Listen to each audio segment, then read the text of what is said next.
ஆட்சியாளர்கள் மக்கள்கிட்ட எப்படி பேசணும், என்ன பேசினா கேட்பாங்க அப்படிங்கறத 100 மார்க் வாங்கிட்டாங்க. எலெக்ஷன் அப்ப என்ன பேசணும் அவங்களுக்கு தெரியும். ஓட்டு வாங்குறதுக்கு என்ன பேசணும் நல்லா தெரியும். எலெக்ஷன் முடிஞ்சு முதல் வருஷம் என்ன பேசணும் அதுவும் தெரியும். ஒரு அரசியல்வாதிகளுடைய பேச்சை நல்லா பாருங்க. முதல் வருஷ பேச்சு வேற மாதிரி இருக்கு, கொஞ்சம் ஏளனமா இருக்கு. அதான் ஓட்டு போட்டீங்களா அப்புறம் என்ன, 2வது வருஷம் அம்மா நல்லா இருக்கீங்களா, 3வது வருஷம் தாயி எங்க இருக்கிறீங்க, 4வது வருஷம் கொஞ்சம் காலை காட்டுங்க, 5வது வருஷம் காலில் விழுந்துடுறேன். ஒரு அரசியல்வாதியினுடைய 5 வருஷ சைக்கிளை பார்த்தீங்கன்னா ஓட்டு வாங்கிய பிறகு முதல் வருடம் ஏளனமாக இருப்பார்.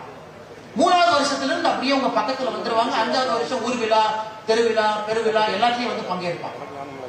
நாம் சில நேரம் அரசியல்வாதிகள் எப்படி தெளிவாயிட்டாங்கன்னா, எப்படி நயமாக பேசி நம்மளுடைய வாக்கை வாங்க முடியும் என்பதிலே தமிழகத்தில் சில அரசியல்வாதிகள் PhD பட்டம் பெற்றிருக்கிறார்கள். அவர்களால் அவர்களுக்கும் ஒரு பைசா பிரயோஜனம் இல்லை.